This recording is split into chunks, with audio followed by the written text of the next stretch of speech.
it's the proportions are the ratio is off. That's because we're drinking to feel good. We're not drinking to sip it like fuck.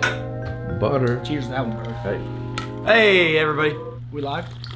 Ooh, that ratio is off. That ratio is not very good. YouTube, how the fuck you doing? Hey guys, Nadeshot today. I'm bringing you a brand new video with a very, very familiar face sitting next to me. This has been a long time since we've recorded a video in a hotel room. Yes, I think the last one was the freestyle. The OG Optic gaming team. Wow, Hector, you're only gonna hold that camera with one hand? For real? Hold on, we gotta cut this.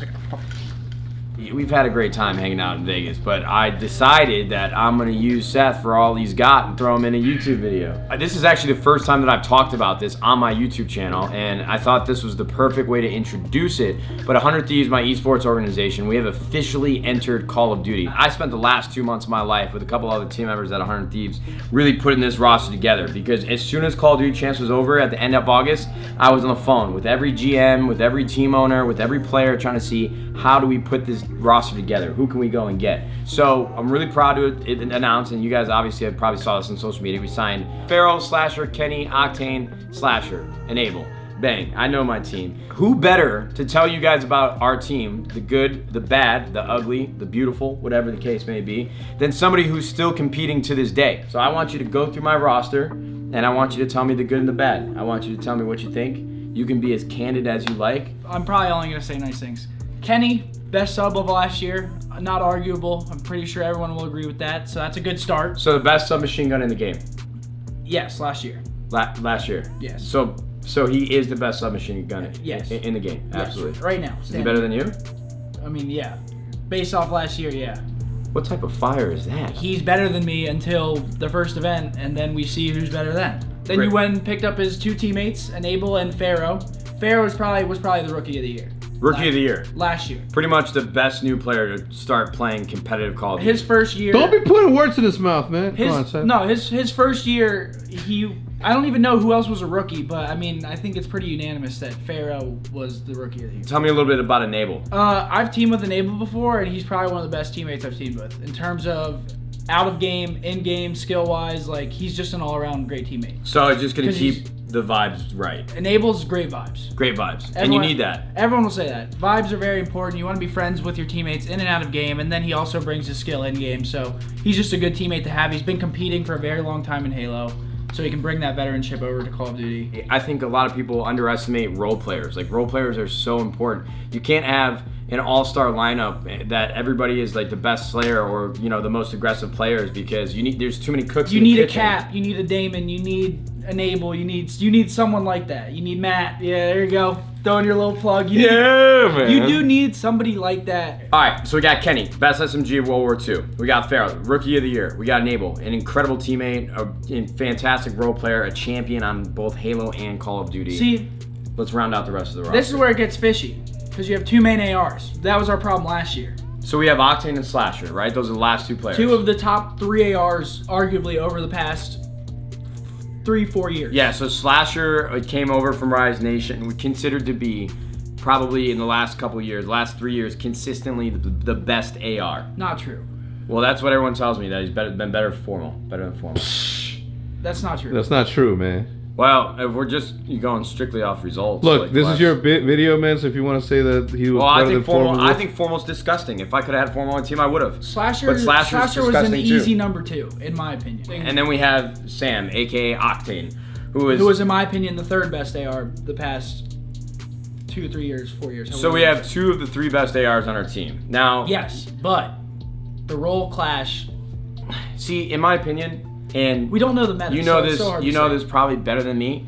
I think a lot of people's outlook on the meta, or the hypothetical meta here coming up soon, is really it's unimportant. 1, we can't predict the future. 2, roles I do not think are as definitive as people make them out to be in Call of Duty. Our team last year was bad because of our roles. Well, I think it's a very singular and narrow way of thinking. Like, even in Advanced Warfare, right? It's like if you need to pull out a bow, you pull out a bow. And I just think the way that Call of Duty is looked at and viewed right now is that, oh, you need 2 ARs and you need a flex. A flex wasn't even a fucking thing when I played. And It's play styles more than role. Like you can have 2 ARs if one of them plays at a faster pace than the other. If you want to run an AR, you can run an AR. Like I saw you playing the Black Ops 3 throwback tournament the other day.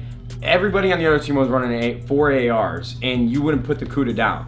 And you were just getting gunned, and there was nothing you could do about it.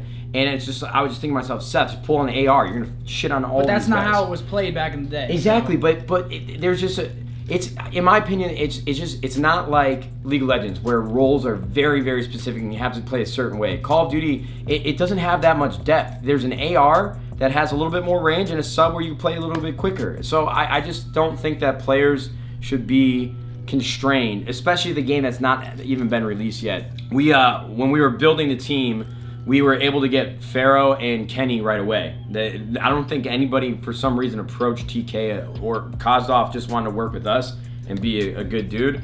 Call of Duty's going from 4v4 to 5v5, but we didn't know it at the time, so we needed to lock down an assault rifle player. That was a tough. It was a tough period of time for you to come into the scene. Yeah, exactly.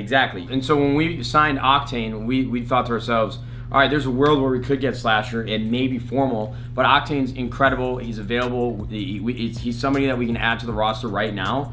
And especially since there was a chance that it was going 5v5, there was a world where teams weren't going to release any players, and they were probably going to trade player for player instead of... We were at such a big disadvantage because we couldn't trade.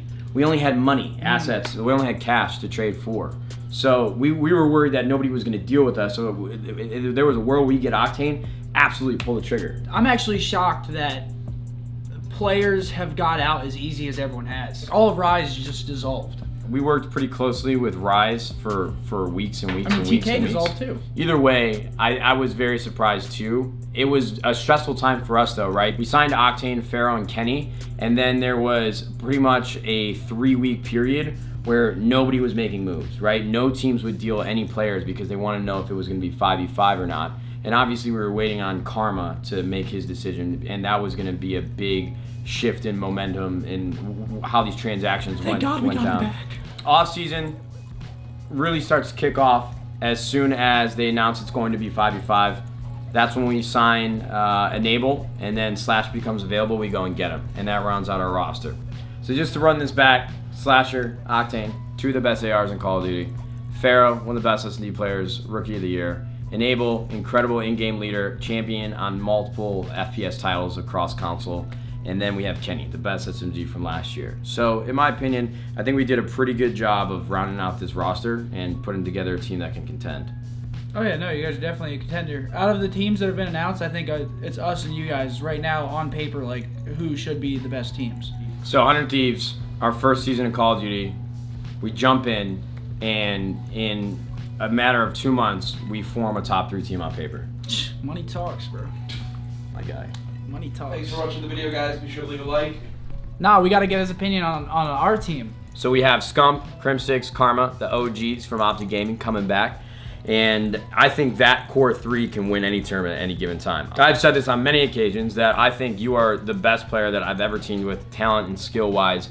And then Crim6, even though him and I bumped heads quite a bit. He still bumps heads with his current teammates. Yeah, Crim6 is just a very cerebral player, though, and it seems like he always makes the right play. Karma, I think, is that wild card player who I just remember how good he was playing against him in all the titles that I competed in, and I know that he's had his trouble in like the last 2 games or whatever the case may be, but I still think Karma is like top 5 talent-wise. And then you have TJ Haley, who I am actually a huge fan of. Unit. All these S&D players that a lot of competitive dudes would say, oh, they can't play at the highest level, they won't be able to play Respawn. I just thought that was the most asinine and most idiotic way of thinking, because if you have these players who are so dominant in one game mode and you don't think that even 10% of that will translate over to Respawn, it's not that different. Like, S&D is all about timing and understanding where the enemy can be and what decisions they're making. Respawn is just a different version of that. You have TJ, who I think is a phenomenal player. I can't wait to see him have another breakout year. We competed against him on AW, and he was always really good. Sorry, my camera ran out of battery, so we had to switch over to the iPhone for the end of the video. We talked about TJ, Scump, Crim, Karma, and now we have... Thanks, Hector. That's where I was going. Now we have... You want me to hold this camera? Yeah, I do. Thank you very much. You're a very kind human being. So we have Dashy, and you need to tell me about Dash because I don't know enough. I just heard that he shoots the straightest out of anybody in the game. Yeah, I mean, last year he was number 1 in every single stat. And he had the number 1 search KD. That's a big reason why we picked him up. Yeah, because the one place where you guys faltered quite a bit was in S&D. Last year especially.